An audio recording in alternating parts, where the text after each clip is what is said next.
चलो ठीक है। आज देखो, कल तो हम लोग इतना देख लिए थे मीडियम ट्रांसमिशन लाइन।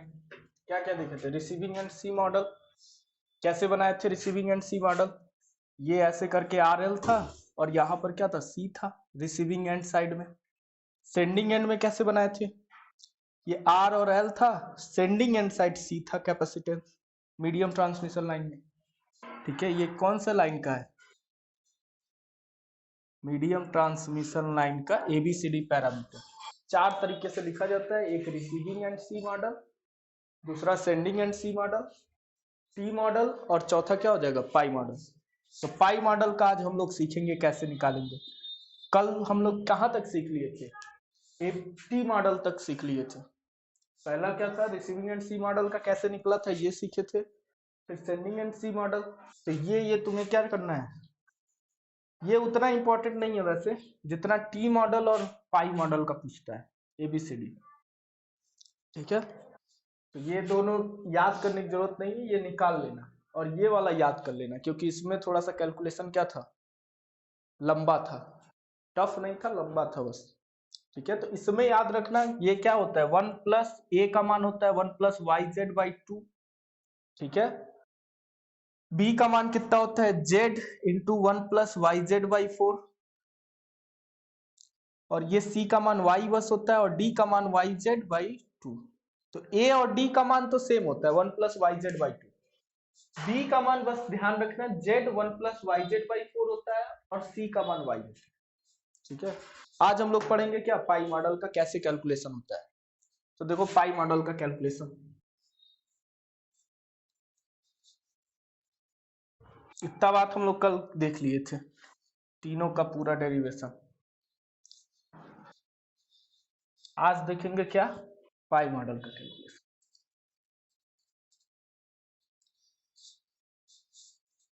देखो पाई मॉडल कैसे बनता है मीडियम ट्रांसमिशन लाइन का। तो पाई मॉडल के लिए आर और एल दोनों बीच में पूरा होता है, इसको जेड बोलते हैं। लेकिन पाई बनाने के लिए कैसे करेंगे, यही तो पाई है। तो इस मॉडल का क्या करेंगे, हम बनाएंगे।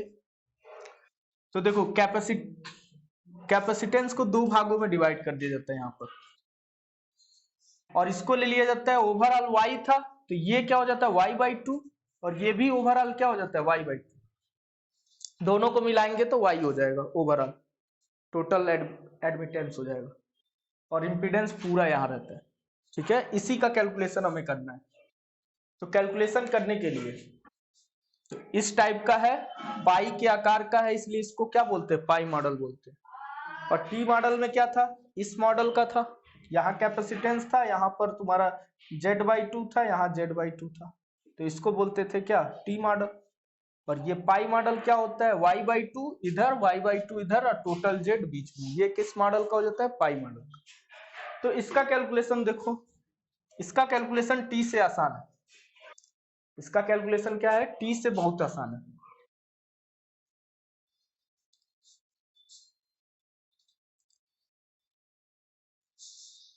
तो देखो इसका कैसे टी से आसान है ये देखना। यहाँ पर क्या है, sending end side, sending end voltage, इसको क्या बोलेंगे, सेंडिंग एंड करंट।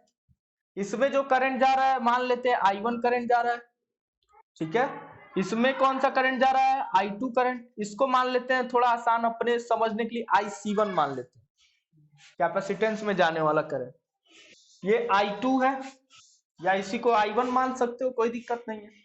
इधर क्या है, दूसरे कैपेसिटेंस में जा रहा है, तो इसको IC2 मान लेते हैं, और इधर जो करंट जाएगा वो क्या होगा, IR होगा, रिसीविंग एंड साइड में। और इधर जो वोल्टेज मिलेगा वो क्या मिलेगा, रिसीविंग एंड वोल्टेज मिलेगा। ठीक है, इधर का कट नहीं रहा है, तो आगे देखते हैं। तो कट नहीं रहा है, ठीक है। इधर तुम्हारा क्या है, VR, इसको थोड़ा सा और इधर का बना देते हैं, क्योंकि कैलकुलेशन में फिर दिक्कत नहीं लगे।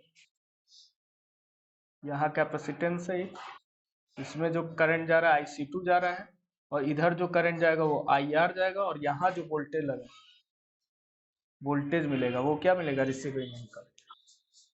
तो अब देखो फिर से इसमें KVL लगाओ। KVL लगाने के लिए हमें क्या चाहिए, किस तरीके का मॉडल बनाना है, VS बराबर A VR plus B IR के मॉडल में चाहिए हमें, यानी VR और IR दोनों चाहिए।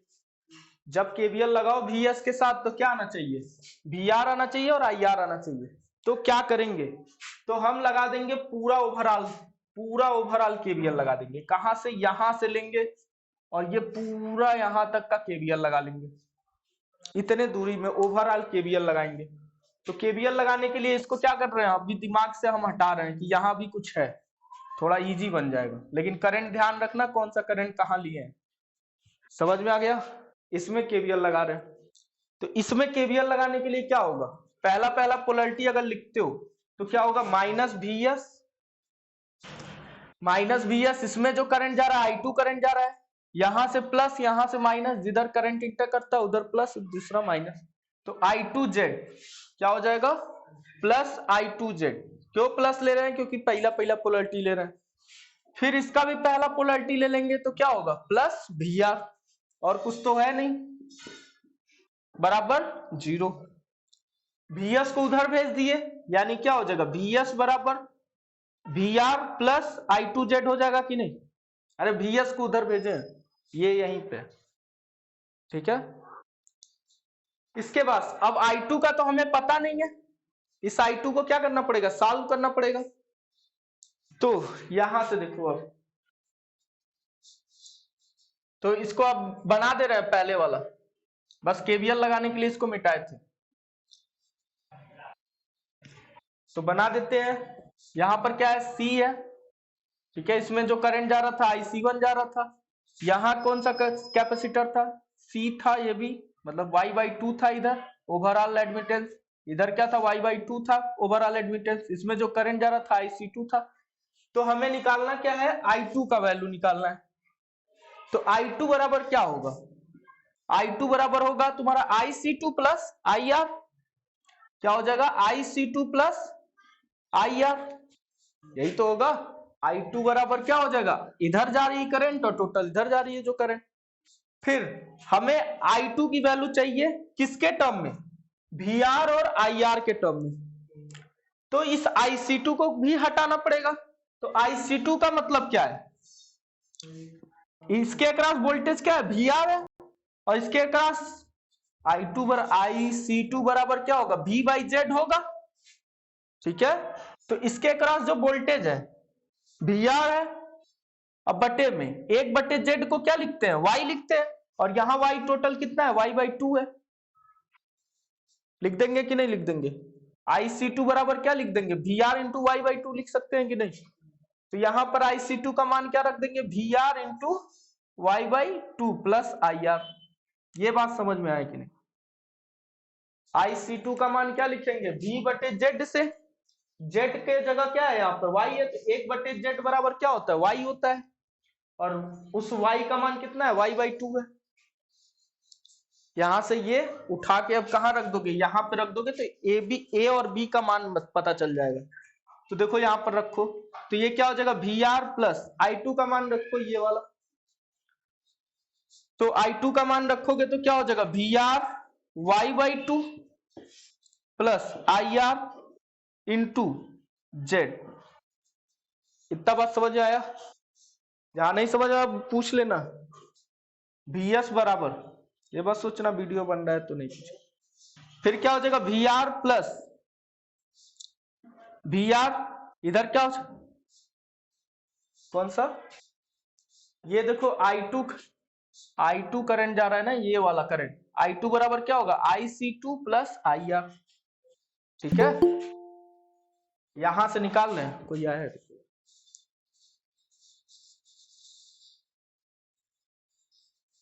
यहां से निकाल लें, यहां से, यहां मत सोचो कि IS बराबर, हमें IR और VR के रिस्पेक्ट में चाहिए, ठीक है मुकेश। अब यहां देखो क्या होगा, ये क्या हो जाएगा, plus IR into Z, plus क्या हो जाएगा IR इंटू Z। अब देखो दोनों में VR कॉमन है, तो क्या हो जाएगा, VR कॉमन ले लोगे, यहां क्या बचेगा, 1 plus YZ/2 plus IR into Z होगा कि नहीं। तो A और B का मान पता चल गया हमें। अब C और D का मान निकालने के लिए इतना लेना है, स्क्रीनशॉट तो ले लो, ठीक है। हमें ए और बी का मान पता चल गया, और सी और डी का मान निकालने के लिए क्या करेंगे, आई एस बराबर C V R plus D I R. अब इसको यूज करेंगे, तो इसको यूज करेंगे, तो यहां से यूज करेंगे, आई एस बराबर क्या होगा, आई C one plus I to. चलो देखते हैं। तो इतना बात समझ में आया, लास्ट वाला बस छोड़ के बाकी मिटाने जा रहे हैं। ये क्या हो जाएगा, वी एस बराबर इतना आ गया, इसका यूज भी करेंगे अभी एक जगह, ठीक है ना। इतना केवीएल लगाए हैं, पूरे में लगा दिए थे केवीएल, इसको मिटा उठा के, ठीक है। अब दूसरा,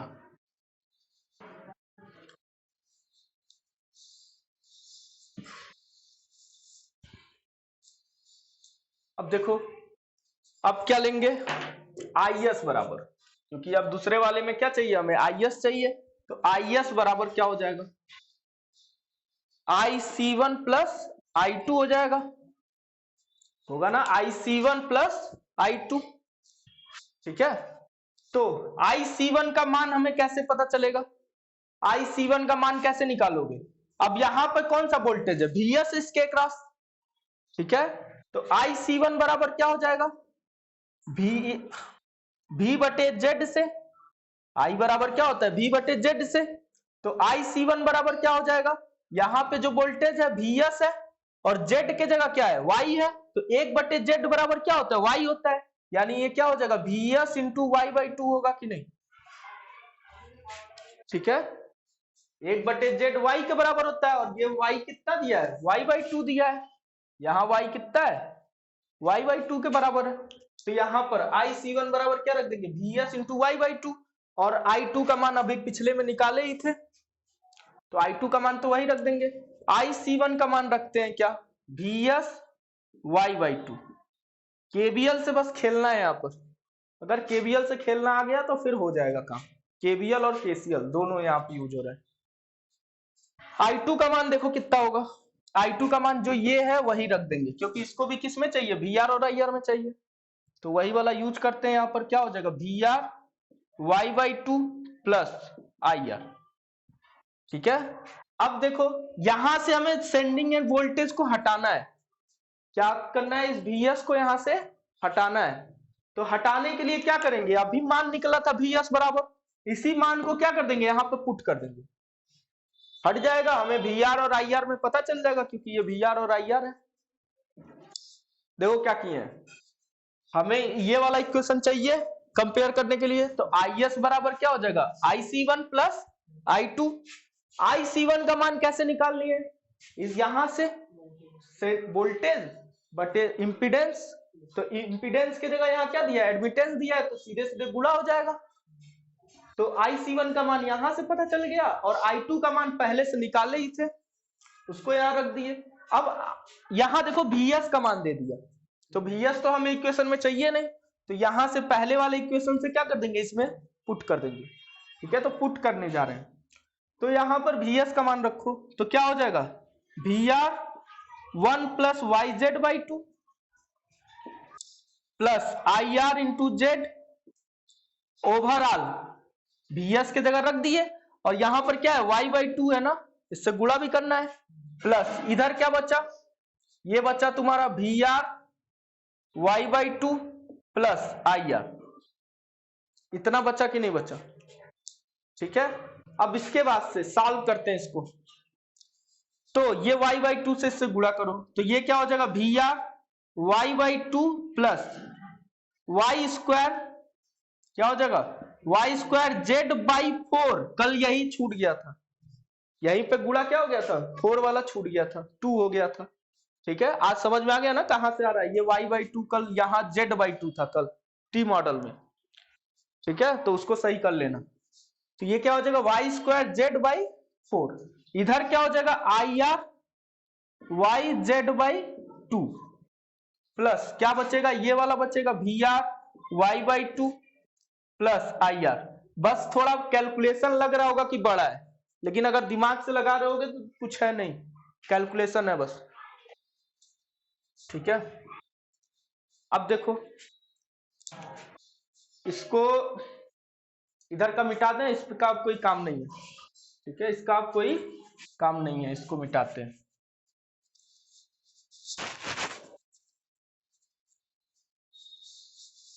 इसका भी अब कोई काम नहीं है।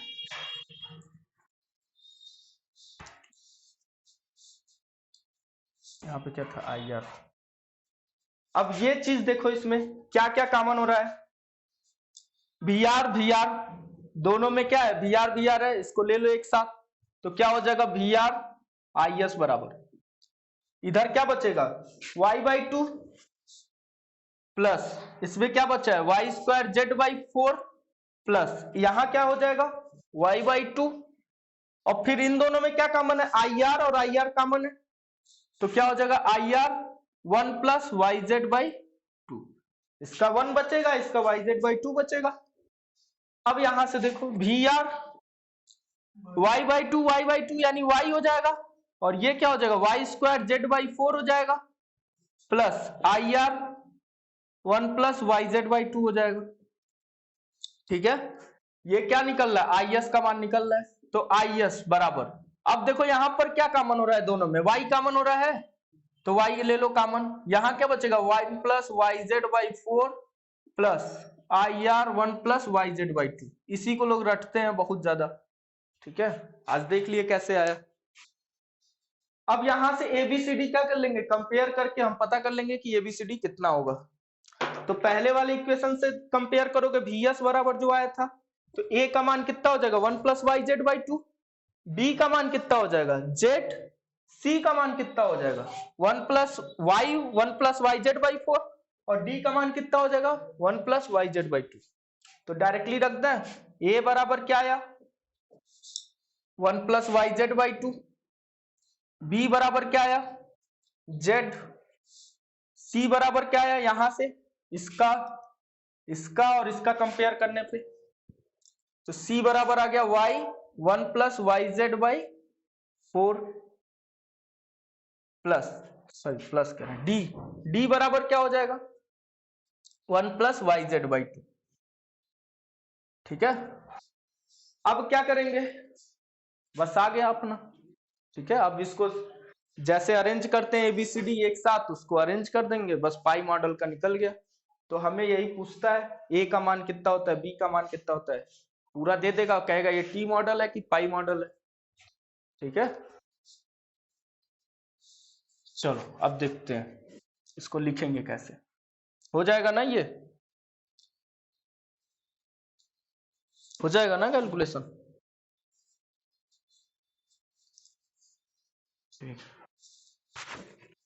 बस बड़ा है थोड़ा सा, लेकिन है इजी, अगर दिमाग से कर रहोगे इजी है। अब देखो क्या है, ए बी सी डी एक साथ रख दो, ए बी सी डी, ए का मान कितना है 1 प्लस yz/2, ठीक है, बी का मान कितना है जेड, सी का मान कितना है y 1 प्लस yz/4, डी का मान कितना है 1 प्लस yz/2। देखो ए और डी क्या कर रहे हो, ए बराबर कितना गया 1 प्लस yz/2, बी बराबर जेड, सी बराबर y 1 प्लस yz/4, और डी बराबर 1 प्लस yz/2। ये किसका है, पाई मॉडल का है। ठीक है, यही लोग करवाते नहीं है, था आसान, जिसका BEE एकदम परफेक्ट है, जिसका नेटवर्क थ्योरी परफेक्ट है, उसके लिए क्या है नॉर्मल सा केबीएल केसीएल है, लेकिन जिसका केबीएल केसीएल नहीं सही रहता वो इससे बहुत डरता है। ठीक है, कोई बात नहीं, लेकिन एग्जाम में तुम्हें इतना लंबा करना नहीं है, एग्जाम में 30 सेकंड में क्वेश्चन सॉल्व करना होता है, तो इसको क्या करना है रट जाना है। ठीक है, एसएससी जेई के लिए इसको रट जाना है, गेट या ईएससी का लिखना होता है तब इसको क्या करना पड़ता है, पूरा डेरिवेशन सही है।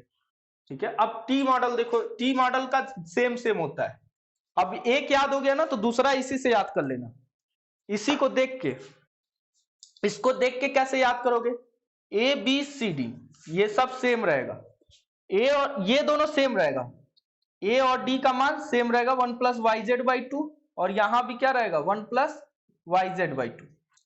चेंज क्या होता है, ये उठ के इसके पास चला जाता है, यहां वाई वाई ही रहेगा, ये वाला उठ के इसके पास चला जाता है, यानी जेड का साथ क्या हो जाता है 1 प्लस वाई जेड बाई 4 हो जाता है।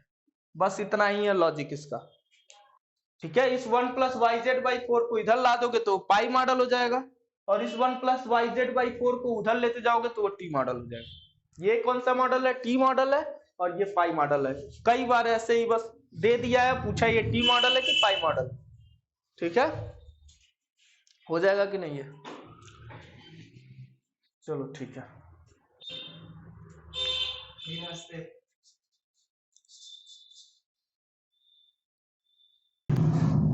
चलो देखो, तो समझ में आया इतना बात, दोनों को याद करने का तरीका भी सीख जाओगे। ए का मान क्या हो जाएगा 1 प्लस, पाई मॉडल में दोनों में ए और डी का मान सेम होता है, पाई और टी मॉडल में। चेंज बस क्या होता है, यहां पर जेड के साथ अगर 1 प्लस वाई जेड बाई 4 रखोगे तो टी मॉडल हो जाएगा, अगर वाई के साथ रखते हो तो पाई मॉडल हो जाएगा। इन दोनों को रट जाना है एकदम, क्या करना है, बार बार याद कर लेना इसको। तो मीडियम ट्रांसमिशन लाइन से यही दो एबीसीडी पैरामीटर बस क्या है, इंपॉर्टेंट है, और बाकी इसका रेंज जो है वो इंपॉर्टेंट है। अब चलते हैं किस पे, लॉन्ग ट्रांसमिशन लाइन पे। उसमें जो इंपॉर्टेंट है वही करवाएंगे, क्योंकि लॉन्ग ट्रांसमिशन लाइन को डिस्ट्रीब्यूटेड नेटवर्क की तरह ट्रीट किया जाता है, तो इस तरह से सॉल्व नहीं कर पाओगे। जैसे इसको सॉल्व कर दिए हो ना, एक पर किलोमीटर के आधार पे, उसको पर किलोमीटर के आधार पे नहीं कर पाते, उसके लिए अलग ही हो जाता है। तो लॉन्ग ट्रांसमिशन लाइन में जो जेई के लिए इंपॉर्टेंट है उसको देखो। तो मीडियम वाला पहले देख लो क्या क्या जरूरत था इसमें, उसको खत्म कर देते हैं कि जेई के लिए जो समरी है, मीडियम ट्रांसमिशन लाइन समरी या कंक्लूजन। तो कंक्लूजन में क्या क्या, इसका लेंथ याद रखना है कि किससे किसके बीच में रहता है, 80 किलोमीटर से 200 किलोमीटर। कब, जब फ्रीक्वेंसी 50 हर्ट्ज होगा तब। अगर ये फ्रीक्वेंसी चेंज होता है तो तुरंत इसको क्या कर देंगे, एलएफ से रिलेट करेंगे। तो एलएफ से रिलेट करेंगे तो ये कहां से हो जाएगा, 4000 से 10,000। ठीक है, एलएफ का मान। फिर दूसरा, इसका वोल्टेज के रिस्पेक्ट में अगर पूछता है तो क्या हो जाएगा, 20 किलो वोल्ट से 100 किलो वोल्ट। इसका वोल्टेज रेंज कितना होता है, 20 किलो वोल्ट से 100 किलो वोल्ट। तीसरा इसमें क्या होता है कि इसको लम्प्ड की तरह ट्रीट किया जाता है कि डिस्ट्रीब्यूटेड की तरह, तो इसको लम्प्ड की तरह, लम्प नेटवर्क की तरह ट्रीट कर लिया जाता है। ठीक है, ट्रीट किया जाता है, लेकिन होता कैसा है, डिस्ट्रीब्यूटेड ही होता है। फिर चौथा इसमें क्या याद करेंगे, टी और पाई मॉडल का एबीसीडी पैरामीटर, जो तुम्हें याद करवा दिए, एक बार और बता देते हैं। तो टी का क्या होगा, 1 प्लस वाई जेड बाई 2, दोनों सेम रहेगा। ठीक है, अगर जेड के साथ 1 प्लस वाई जेड बाई 4 रख देते हो तो ये क्या हो जाएगा, टी मॉडल हो जाएगा, और यहां पे क्या हो जाएगा वाई। पाई मॉडल में क्या हो जाएगा, यही 1 प्लस वाई जेड बाई 4 यहां आ जाएगा। तो याद हो गया कि नहीं याद हो गया, ये 1 प्लस वाई जेड बाई 2, यहां भी 1 प्लस वाई जेड बाई 2, यहां जेड यहां वाई के साथ क्या हो जाएगा 1 प्लस वाई जेड बाई 4। इसको याद कर लेना है, इतना बात तुमसे नहीं छूटना चाहिए मीडियम ट्रांसमिशन लाइन का। ठीक है, जब फ्रिक्वेंसी 50 हर्ट्ज होगा तो आंख बंद करके 80 से 200 किलोमीटर को मार देना। कभी कभी इसी में क्या दिया रहता है रेंज, 50 से 150 किलोमीटर भी दिया रहता है, तो ये भी कर सकते हो। ठीक है, तो तुम्हें ऐसा दिया रहेगा ऑप्शन में कि तुम पकड़ लोगे। ठीक है, अब चलते हैं लॉन्ग ट्रांसमिशन लाइन। इतना बात याद रखना है, एक पेज में इतना लिख लेना, शॉर्ट नोट्स में इतना ही बस क्या करना है, इंक्लूड करना है, और जो करते हैं वो पूरे नोट्स में रहता है। शॉर्ट नोट्स में कितना रहेगा, इतना, कि इतना परीक्षा में जाने से पहले क्या ना हो, छूटे ना। ठीक है, इतना तो नहीं छोड़ के जाना है, जितना इस बोर्ड पे है इतने में से 1-2 क्वेश्चन आ जाएगा, अगर आना रहेगा मीडियम ट्रांसमिशन लाइन से। और जो है सेंडिंग एंड सी मॉडल, रिसीविंग एंड सी मॉडल, वो आएगा तो कैलकुलेट करके सॉल्व करना। अब आते हैं किस पे, लॉन्ग ट्रांसमिशन लाइन पे।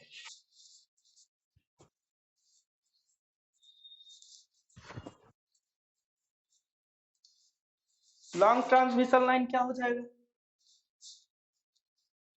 लॉन्ग ट्रांसमिशन लाइन, ठीक है।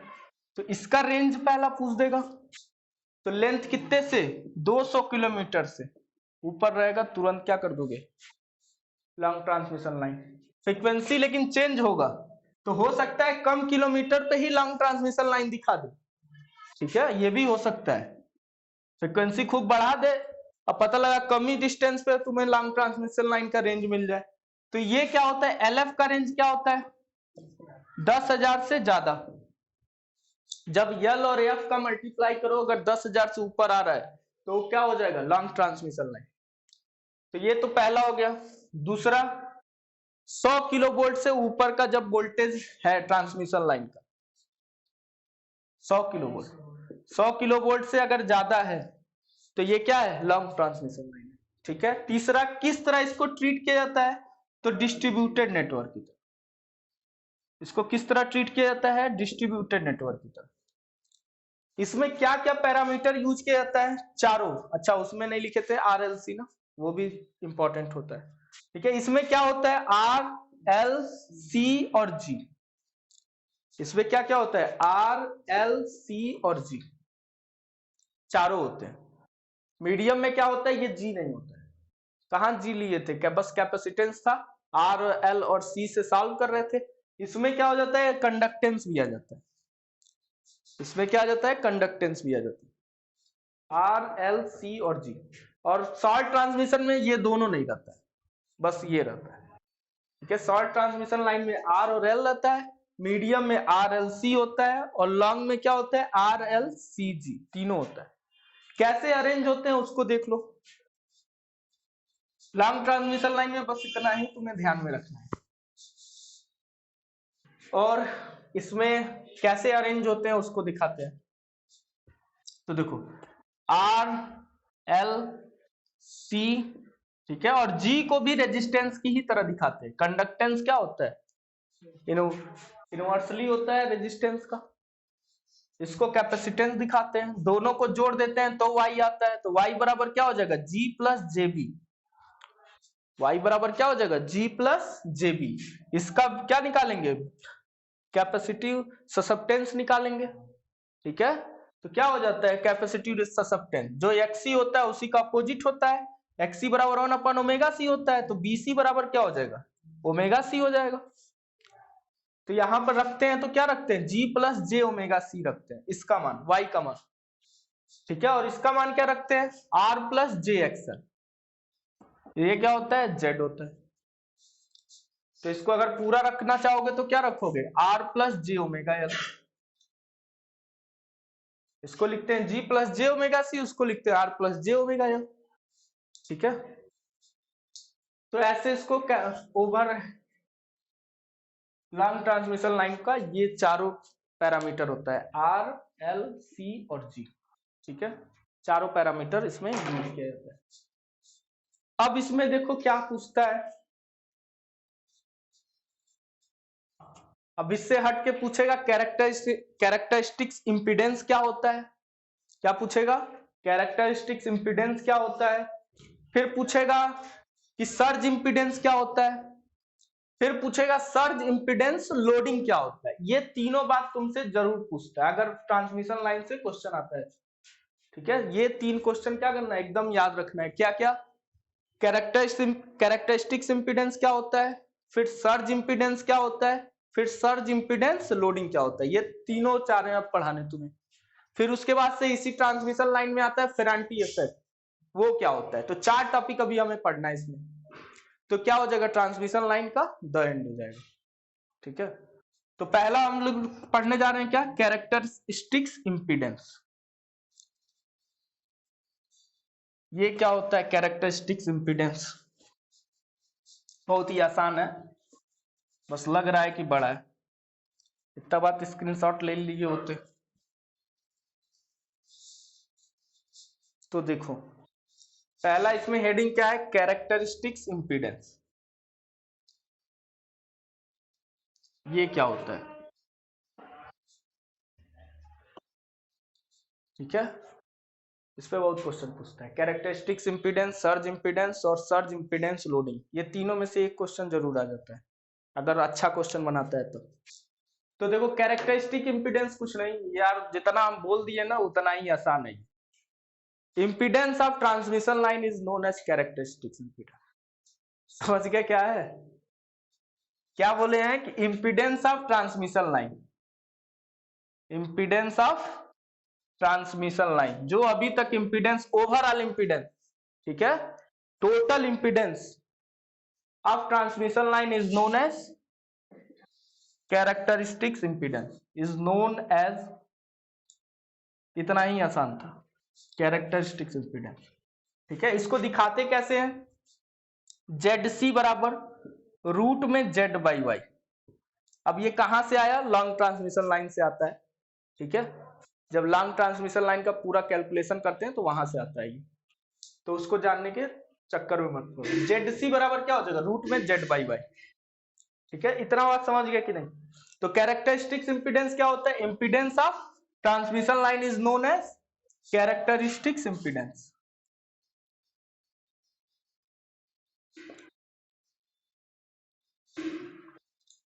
ठीक है, कैरेक्टरिस्टिक्स इंपीडेंस क्या होगा? Impedance of transmission line is known as characteristics impedance. अब देखो, अब इसी में आता है लॉसलेस लाइन क्या होता है? लॉसलेस लाइन क्या होता है? तो लॉसलेस लाइन का मतलब क्या होगा? कि ट्रांसमिशन में कोई भी लॉस नहीं हो रहा है। तो लॉस किस में होता है? या तो रेजिस्टेंस में होता है या कंडक्टेंस में होता है। कैपेसिटेंस और इंडक्टर तो क्या करता है? अपने अंदर स्टोर करता है। अरे ये जो ये बना था लॉन्ग ट्रांसमिशन लाइन का, तो ये दोनों तो क्या करते हैं? स्टोरिंग एलिमेंट है, एनर्जी को स्टोर करते हैं, डिसिपिएट थोड़ी ना करते हैं। ये तुम्हारा क्या करता है? लॉस कराता है, और ये लॉस कराता है। तो कौन कौन लॉस कराते हैं? रेजिस्टेंस और कंडक्टेंस। अगर ये दोनों जीरो कर दिए, आर और जीरो कर दिए, आर को जीरो कर दिए और जी को जीरो कर दिए, तो ये क्या हो जाएगा? लॉसलेस लाइन हो जाएगा। बात समझ में आया कि नहीं आया? लॉसलेस लाइन मतलब क्या? कि जो ट्रांसमिशन लाइन जा रहा है उसका रेजिस्टेंस जीरो ले लिया जाए। कभी ऐसा नहीं हो सकता है, आइडियल तो कुछ भी मान सकते हैं, लेकिन कभी ट्रांसमिशन का रेजिस्टेंस जीरो ही नहीं होगा। ठीक है, क्योंकि वायर का भी कुछ ना कुछ क्या होता है? रेजिस्टेंस होता है। तो यहाँ तो हम लोग पढ़ रहे हैं तो उसको ले रहे हैं। ठीक है, आर बराबर जीरो ले लें और जी बराबर जीरो ले लें, तो क्या हो जाएगा? लॉसलेस लाइन हो जाएगा। जो हमारा ट्रांसमिशन लाइन है वो कैसा हो जाएगा? कि उसमें कोई भी लॉस नहीं हो रहा है। तो इसको क्या करते हैं? अब इसी से अगला बनेगा सर्ज इंपीडेंस, इसी से होगा। ठीक है, तो पहले लॉसलेस लाइन समझ में आ गया कि नहीं? ट्रांसमिशन लाइन में रेजिस्टेंस और कंडक्टेंस को क्या कर दो? जीरो कर दो, तो वो क्या हो जाएगा? जो ट्रांसमिशन लाइन है वो क्या कहलाएगा? लॉसलेस लाइन कहलाएगा। अब इसी से बनता है क्या? Surge impedance. तो ये समझ में आ गया, impedance of transmission line is known as characteristics impedance. इसका मान क्या होता है? ZC बराबर रूट में Z/Y। सीधे सीधे यही तुमको दिया रहेगा और तुम्हें क्या कर देना होगा? टिक करके आगे बढ़ जाना होगा। क्या कह रहे हो भाई? क्या कह रहे हो? कुछ बोले हो क्या किसान? म्यूट कर लो, म्यूट। देखो, ZC बराबर क्या हो जाएगा? Z/Y। ठीक है, ये याद रखना है। और लॉसलेस लाइन का कंडीशन अगर पूछ देगा तो क्या बताओगे? रेजिस्टेंस जीरो और कंडक्टेंस जीरो, तो क्या हो जाएगा? Lossless line. अब जो अगला हेडिंग है इसी से रिलेटेड है, क्या बोलेगा? Impedance of lossless line is known as surge impedance. क्या बोलोगे? Impedance of lossless line is known as surge impedance. तो मतलब क्या है? अब यहीं पे क्या कर दोगे? चलो अगला देखो पहले। ठीक है, ये बात पहले देखो, अगला सर्ज इंपीडेंस को देखो अगला।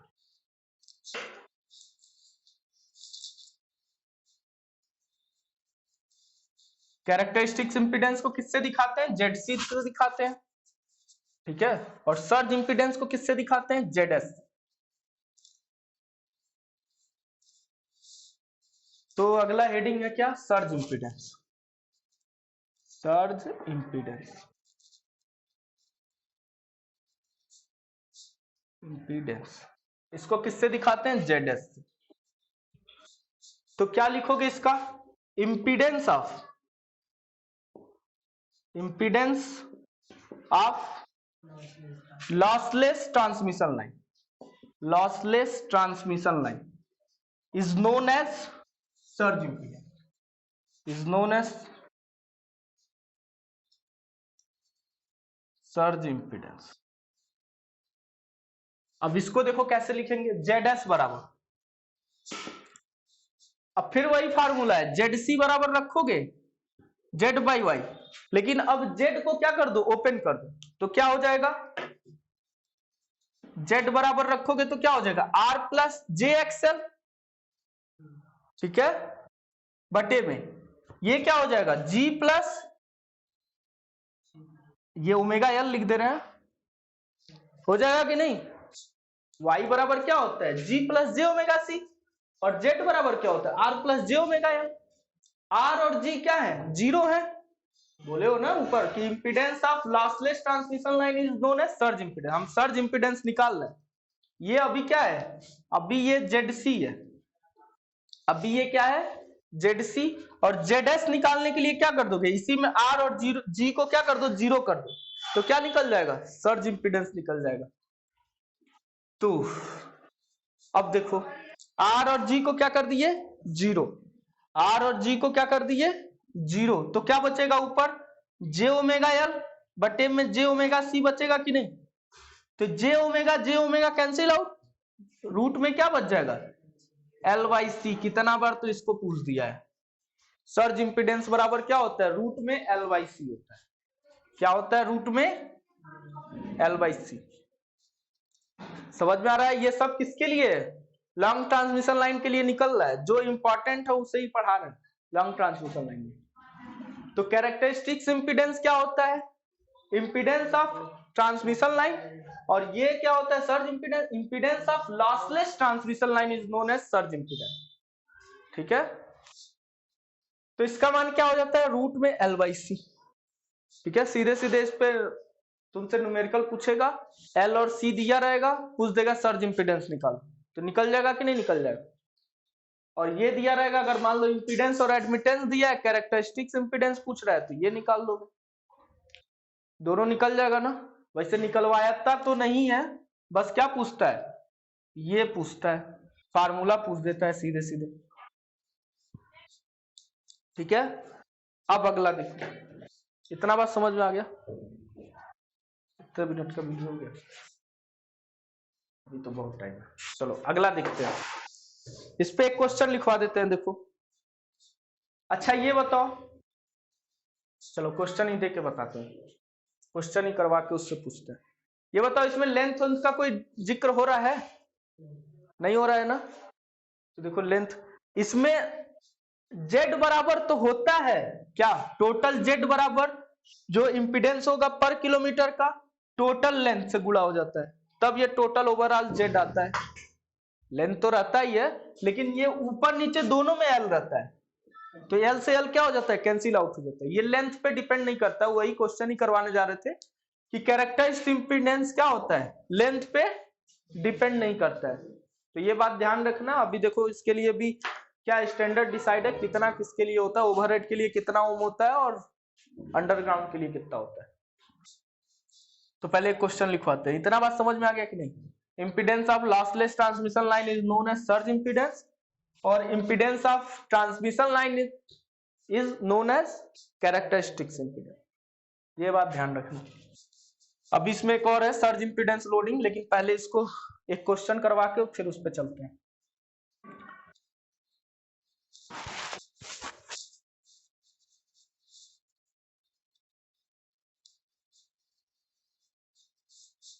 कल से इंसुलेटर स्टार्ट करेंगे, ठीक है। पिन टाइप इंसुलेटर, फिर उसमें कैसे क्या होता है, स्ट्रिंग एफिशिएंसी उसमें आ जाएगा, उस पे क्वेश्चन आता है, अच्छा क्वेश्चन। तो क्वेश्चन लिखो जरा, क्वेश्चन है तुम्हारा, लिख ही देते हैं। If surge impedance is 400, if surge impedance is 400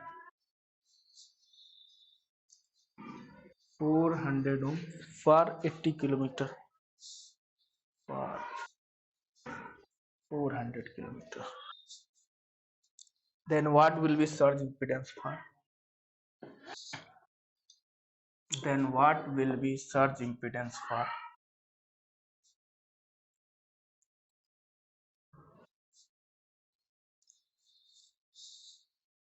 800 kilometre?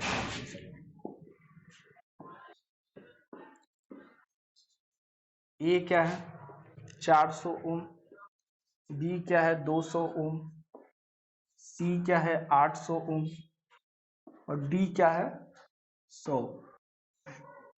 बताओ क्या होगा, बताओ क्या होगा।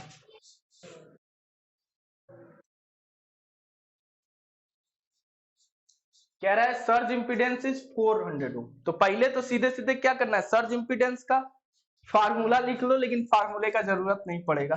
रूट में क्या होता है L/C, ठीक है। क्या कह रहा है, surge impedance is 400 for 400 kilometre.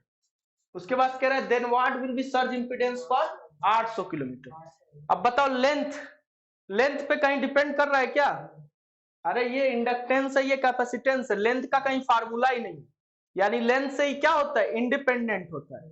तो जो जितना दिया है ओवरऑल दिया हुआ है, क्या दिया हुआ है, ओवरऑल। डिस्ट्रीब्यूटेड नेटवर्क का मतलब क्या होता है, ओवरऑल वैल्यू देना, ठीक है। ये लेंथ पे डिपेंड नहीं कर रहा है, यानी ये क्या हो जाएगा, जितना है उतना ही आंसर हो जाएगा, ठीक है। तो क्या लिखोगे, it is not dependent on length, it is not dependent on length. ये क्या होता है, इंडिपेंडेंट होता है लेंथ से, ठीक है। तो देखो इसका बता देते हैं कि स्टैंडर्ड कितना होता है ओवरहेड के लिए। जो ऊपर वाला वायर जाता है ओवरहेड के लिए 400 ओम लिया जाता है सर्ज इंपीडेंस, और अंडरग्राउंड के लिए 40 ओम लिया जाता है। अंडरग्राउंड के लिए कितना लिया जाता है, 40 ओम। अंडरग्राउंड के लिए कितना लिया जाता है, 40 ओम। तो ये सीधे सीधे तुमसे क्वेश्चन पूछेगा, ओवरहेड के लिए कितना होता है 400 और अंडरग्राउंड का होता है 40 और ये लेंथ से क्या होता है, इंडिपेंडेंट होता है।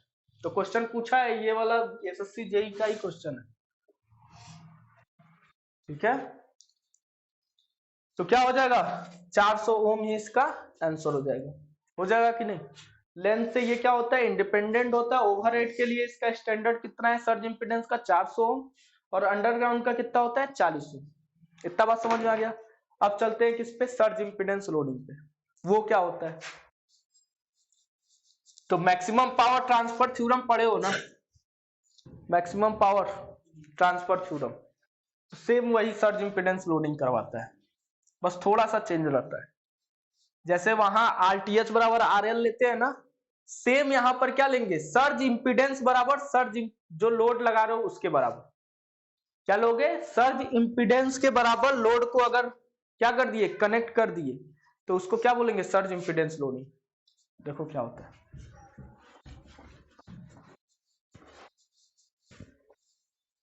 जैसे मैक्सिमम पावर ट्रांसफर थ्योरम में हम लोग क्या लेते थे, RTH बराबर RL लेते थे ना, सेम काम यहां लेंगे।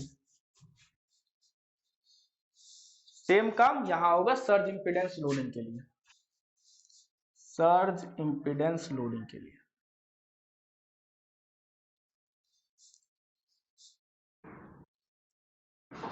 इसको किससे दिखाते हैं, SIL से, ठीक है। इसको किससे दिखाते हैं, SIL से। ये क्या होता है कि जितना तुम्हारा सर्ज इंपीडेंस आया, जितना तुम्हारा सर्ज इंपीडेंस आया उतना ही का क्या कर दो, लोड यहां लगा दो, उसी के बराबर क्या कर दो, जितना इसका ZS है उसी के बराबर अगर ये लोड कनेक्ट है, जितना ओम मान लो इसका 400 ओम, तो अगर 400 ओम का ही लोड लगाए हो तो क्या होगा, मैक्सिमम इसका पावर ट्रांसफर होगा, ठीक है।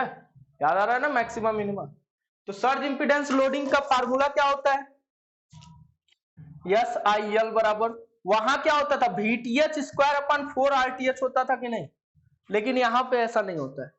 यहां पे क्या होता है, VS स्क्वायर अपन RS यानी ZS, ठीक है।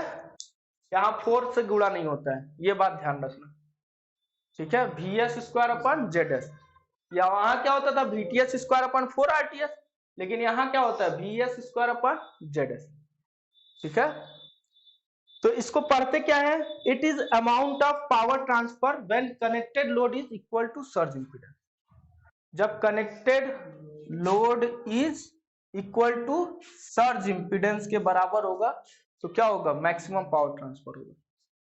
ठीक है, समझ में आ गया कि नहीं? तो सर्ज इंपीडेंस लोडिंग पे एक क्वेश्चन करवाते हैं, ये वाला फार्मूला याद रखना है, बस 4 RTH की जगह क्या रखना है, ZS रखना है, ये बात ध्यान रखना। 4 RTH की जगह क्या रखोगे, ZS। ठीक है, ये बात समझ में आ गया कि नहीं? सर्ज इंपीडेंस लोडिंग बराबर VS स्क्वायर अपॉन ZS। कई बार पूछे, अगर इसी को क्या दे दिए, कभी कभी इसी को दे देगा VR स्क्वायर अपॉन ZS भी, तो भी लगा दो। ठीक है, एक वोल्टेज दिया है उसी से लगा देना। ठीक है, और क्या दे सकता है, चलो जो वोल्टेज दिया रहेगा उसका स्क्वायर कर देना और बटे में ZS, लेकिन होता क्या है VS स्क्वायर अपन ZS, यही एक्चुअल होता है। अब एक वैल्यू, एक क्वेश्चन दे रहे हैं, इस पे सॉल्व करो, इसके बाद से आज यहीं पे एंड करते हैं। सर्ज इंपीडेंस लोडिंग क्या होता है कि ये जितना तुम लोड कनेक्ट कर रहे हो वो सर्ज इंपीडेंस के बराबर होगा, तो पावर जितना ट्रांसफर होगा उसे ही क्या बोलेंगे, सर्ज इंपीडेंस लोडिंग। ठीक है, इस पूरे अरेंजमेंट को क्या बोलेंगे, सर्ज इंपीडेंस लोडिंग। क्या बोले हैं, जितना यहाँ लोड कनेक्ट कर रहे हो वो किसके बराबर होना चाहिए, इस इंपीडेंस के बराबर होना चाहिए। तो एक क्वेश्चन इसका लिखो जरा, क्वेश्चन है पावर ऑफ 400 kV,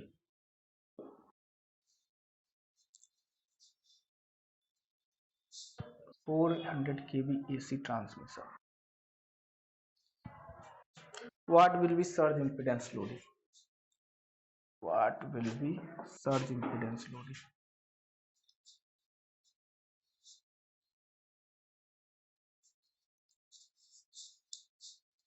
तो बताओ what will be surge impedance loading। अब देखो ZS तो दिया ही नहीं है, तो इसको क्या लेके चलोगे, ओवर हेड लेके चलोगे, तो क्या रख दोगे, बात समझ में आ रहा है, इसीलिए क्वेश्चन है। For 400 kV AC transmission line, तो यह है क्या, for 400 kV AC transmission line what will be surge impedance. पहले फार्मूला लिखो, SIL बराबर सर्ज इंपीडेंस लोडिंग बराबर VS स्क्वायर अपन ZS। अब ZS तो दिया नहीं है, अब इसमें ZS तो दिया नहीं है, तो क्या लेके चलेंगे, इसको ओवरहेड लाइन लेके चलेंगे और ZS बराबर क्या बताए थे, 400 ओम रख देना। अगर यही अंडरग्राउंड रहता तो क्या रखते, ZS बराबर 40 ओम। समझ में आया, ये बात इसीलिए याद करने के लिए बोले थे, ये भी क्वेश्चन है आया हुआ। ठीक है, तो for 400 kV AC transmission what will be surge impedance loading, तो यहाँ क्या कर दोगे, 400 kV गुणे 400 kV बटे में क्या ZS 400, 400 से 400 खत्म, यानी कितना हो जाएगा 4 मेगावोल्ट या 400 किलो वोल्ट, 400 मेगावोल्ट। ठीक है, पावर हो जाएगा, ये पावर होता है, मेगावाट पावर हो जाएगा। ठीक है, V स्क्वायर अपन ZS क्या होता है, P बराबर V स्क्वायर अपन R क्या होता था, पावर होता था ना, वही है।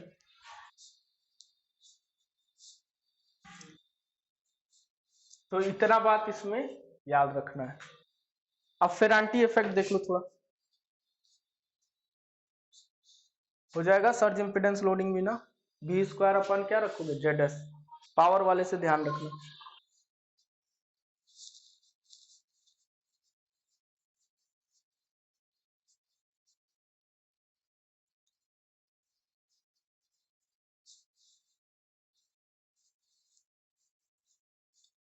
इसमें लास्ट टॉपिक बचा क्या, फेरांटी इफेक्ट, इसको भी खत्म करके क्या करते हैं, दो एंड करते हैं।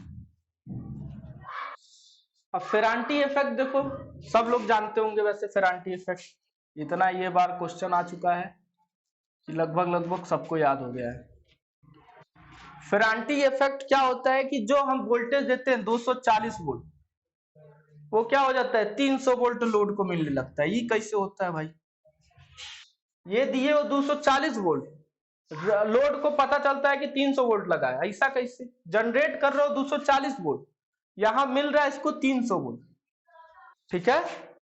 तो ये किसके कारण होता है, कैपेसिटेंस जो बीच में आ जा रहा था ना, कैपेसिटिव इफेक्ट, उसके कारण क्या होता है, जो हमारा यहाँ वोल्टेज होता है उससे ज्यादा बढ़ के यहाँ मिलता है। कब कब ऐसा होता है, जब नो लोड पे रहता है तब, या लाइट लोड पे रहता है तब। सिस्टम जब नो लोड पे रहेगा या लाइट लोड पे रहेगा तब ये देखा गया है फेरांटी इफेक्ट का, ठीक है। उसमें क्या हो जाता है, कैपेसिटी जो अपने अंदर वोल्टेज को स्टोर किया रहता है ना, कभी कभी वही क्या करता है, डिलीवर कर देता है इस वोल्टेज के साथ।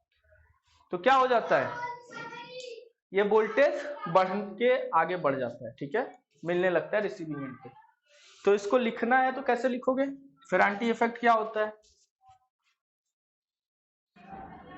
Eight receiving end voltage is increase by the capacitance effect, ठीक है, capacity effect at no load या एट लाइट लोड, ठीक है।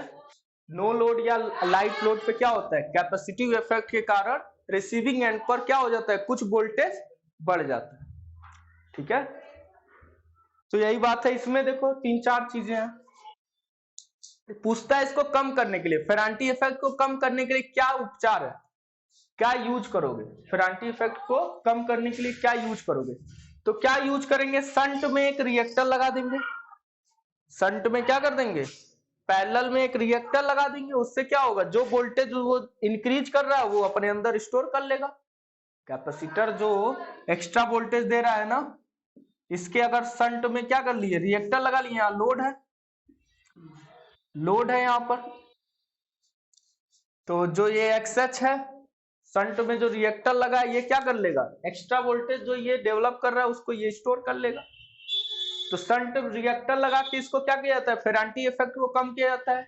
और क्या किया जाता है, under excited synchronous motor, under excited की बात कर रहे हैं, अंडर एक्साइटेड रहता है तो रिएक्टर की तरह काम करता है, इंडक्टर की तरह काम करता है, और यही ओवर एक्साइटेड हो जाता है तो कैपेसिटर की तरह काम करता है। अभी सिंक्रोनस मोटर नहीं पढ़ाया है तुम लोग को तो कोई बात नहीं, ये याद रखना कि अंडर एक्साइटेड सिंक्रोनस मोटर क्या करता है, एज इंडक्टर की तरह बिहेव करता है।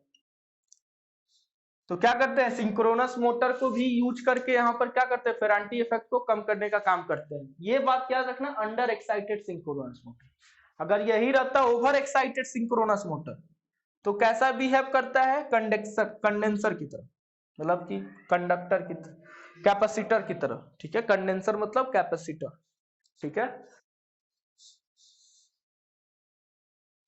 कैपेसिटर की तरह बिहेव करता है, ठीक है। तो यहां क्या यूज करेंगे, अंडर एक्साइटेड सिंक्रोनस मोटर को, किसको कम करने के लिए, क्या कह रहे हो भाई,